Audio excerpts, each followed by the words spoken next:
CUT 2027 का जो exam pattern है उसके अंदर कुछ मेजर चेंजेस यहां पे देखने को मिल सकते हैं। अब ऐसा मैंने क्यों कहा, उसके पीछे का रीजन क्या है, सारी चीजें विस्तार से हम लोग जानने वाले हैं इस वीडियो के अंदर। तो अपने जितने दोस्त हैं, फ्रेंड्स हैं, सभी को शेयर कर दीजिएगा, जिससे उन सभी को भी पता लग जाए और वो भी सारी चीजों को जान पाए। अगर मैं प्रेजेंट पैटर्न की बात करता हूं सीयूटी की, तो इसमें आप लोगों को पता है कि 37 सब्जेक्ट आप सभी के सामने हैं और इसमें से आप सभी को अपनी रिक्वायरमेंट के अकॉर्डिंग जो पेपर है वो सिलेक्ट करने होते हैं। अभी तक की अगर मैं बात करता हूं तो 5 मैक्सिमम पेपर्स आप लोग सेलेक्ट कर सकते हो, जिसके अंदर एक लैंग्वेज, 3 डोमेन, एक जीएटी अगर आप लोग ले लेते हो तो ये सबसे बेस्ट सब्जेक्ट कॉम्बिनेशन आप सभी का हो जाता है। अगर 37 सब्जेक्ट्स की बात करते हैं तो 13 लैंग्वेजेस हैं, 23 डोमेन्स हैं, एक जीएटी आप सभी को यहां पे देखने को मिलता है। और सबसे बड़ी बात कि 50 क्वेश्चंस करने के लिए 60 मिनट का टाइम आप सभी को यहां पे दिया जाता है और सही करने पर +5 मिलता है, गलत करने पर -1 की नेगेटिव मार्किंग की बात यहां पे होती है। यानी कि अगर प्रेजेंट पैटर्न की बात करोगे तो यह आप सभी का है। अभी हर एक पेपर 250 मार्क्स का होता है, लेकिन देखो अकाउंटेंसी का जो पेपर हुआ इस बार उसके अंदर काफी चीजें देखने को मिली, प्रॉब्लम आई, वहां पे इश्यूज आए। इसके बाद में क्या हुआ कि यहां पे जो समितियां हैं वो चीजें करने लगी हैं। अब यहां पे कैसे क्या है उसको मैं थोड़ा सा आपको बताना चाहूंगा, जिससे आप लोग सारी चीजों को समझ पाएंगे। देखो ये रहा बदलेगा सीयूटी एग्जाम पैटर्न। ये रहा संसदीय समिति बोली आर्ट्स और सोशल साइंस जैसे विषयों की परीक्षा में एमसीक्यूज सही नहीं है, समीक्षा करें। अब एक्चुअली क्या हुआ है कि कुछ यहां पे चीजें चल रही हैं, आपको पता है एग्जाम पैटर्न को लेके। यहां पे जो सांसद हैं, राज्यसभा सांसद हैं दिग्विजय सिंह की ये अध्यक्षता वाली संसदीय समिति ने कुछ विषयों के लिए एमसीक्यूज बेस्ड सवालों पर आपत्ति जाहिर की है। समिति का कहना है कि आर्ट्स और सोशल साइंस जैसे विषयों में परीक्षा में मल्टीपल चॉइस बेस्ड सवालों से छात्रों को परखा नहीं जा सकता है, क्योंकि ये सब्जेक्टिव नेचर के विषय हैं। मतलब इन्होंने सबसे पहले जो इंपॉर्टेंट बात यहां पे की है वो ये कह रहे हैं कि इन्होंने जो सबसे पहले जो चीजें हैं उन पे सवाल उठाई, वो ये है कि देखो सीयूटी का आपको पता है कि पूरा का पूरा एग्जाम पैटर्न है वो एमसीक्यूज बेस्ड है। अब एमसीक्यूज बेस्ड है तो ये बोल रहे हैं कि यार जो साइंस के बच्चे हैं, ठीक है, आप एमसीक्यूज देके उनसे सारी चीजें करवा लोगे और हो जाएगा, उनका आप लोग लॉजिक चेक कर लोगे। कॉमर्स के हैं, ठीक है, हो जाएगा। लेकिन जनरली इन्होंने कुछ सब्जेक्ट का यहां पे भी नाम लिया, लेकिन इन्होंने बोला कि यार आर्ट्स और सोशल साइंस जैसे सब्जेक्ट्स है ना उसके अंदर मल्टीपल चॉइस के अगर आप क्वेश्चन दे रहे हो ना तो वो सही नहीं है, क्योंकि यहां पे चीजों को उसने कितना समझा है उसका बारे में चीजें जानना जरूरी है। तो ये मतलब यहां पे कुछ नया लेके आने की तरीके के लिए बात कर रहे हैं। अब ये बेसिकली इन्होंने बोला कि यार सीयूटी के जो एमसीक्यूज वाले एग्जाम पैटर्न पर सवाल उठाते हुए एक रिपोर्ट तैयार करी है। राज्यसभा चेयरमैन सीपी राधाकृष्णन को अपनी रिपोर्ट सौंपी है और रिपोर्ट में बताया गया कि कॉमन यूनिवर्सिटी में इस्तेमाल होने वाले मल्टीपल चॉइस सवालों का तरीका ये रहा ह्यूमैनिटीज और सोशल साइंस विषयों के लिए सही नहीं है। देखते हैं, अभी तक ऐसी कोई भी चीज इसके अंदर नहीं की गई है, ये सारे सजेशंस दिए गए हैं और सजेशंस को देके वहां पे चीजें की जा रही हैं। अब सबसे पहला फैक्टर ये है कि सर ऐसा क्यों किया जा रहा है, क्योंकि देखो यार मल्टीपल चॉइस के अंदर चीजें हैं वो ऑलरेडी पहले से आ रही हैं और प्रॉब्लमेटिक चीजें हैं, क्योंकि कई बार सवाल नहीं दिखते हैं स्क्रीन के ऊपर, कई बार प्रॉब्लम्स आ जाती हैं। जैसे अगर जेई की बात करोगे तो वहां पे आपको इंटीजर वैल्यूज हैं वो पुट करना होता है, ऐसे सवाल आते हैं। तो कहीं ना कहीं ये सोच रहे हैं कि यार कुछ ना कुछ आंसर्स हैं वो उनको दें, उन्होंने जो समझा है, क्या समझा है क्या नहीं समझा है उसको वहां पे वो क्या करें, लिखें। ये चाहते हैं, इनका कहना ये है।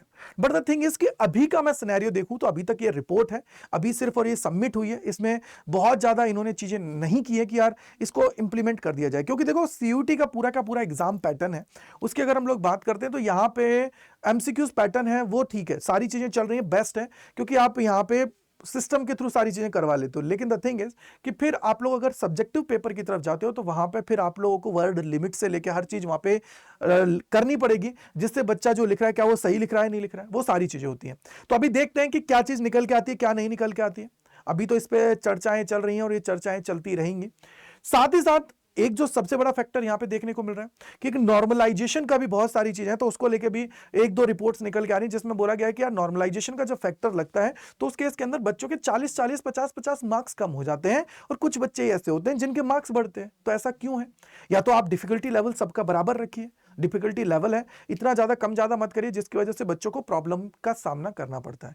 तो उस पर भी बात चल रही है। अभी देखते हैं कि क्या चीजें इसके अंदर हो सकती हैं और क्या यहाँ पे जो नंबर ऑफ सब्जेक्ट्स हैं इसको घटाया जा सकता है, वो भी उस पर भी चीजें चल रही हैं। तो इसका मतलब यह है कि कहीं ना कहीं मे बी आप सभी को कुछ मेजर चेंजेस हैं वो देखने को मिल जाए जब सीयूटी की बात हम लोग यहाँ पे करेंगे। और सीयूटी के अंदर भी वो जो आप सभी का है 2027 का जब पेपर लगेगा उसकी बात ही आप सभी की चल रही है। आई होप आप लोगों को समझ में आ गया होगा। मैं तो यही बोलूंगा कि यार देखो अभी इंपॉर्टेंट चीज ये है कि आप लोग अपनी प्रिपरेशन है उसके अंदर लगे रहें, अपनी प्रिपरेशन को बेस्ट तरीके से कर लें कि जैसा भी पेपर हो हमें पेपर के अंदर सबसे बेस्ट करना है और हमें रिजल्ट ओरिएंटेड जाना है, और जब रिजल्ट ओरिएंटेड आप जाओगे तभी जाके बात बनती है आप सभी की, ये थोड़ा ध्यान रखने की जरूरत है।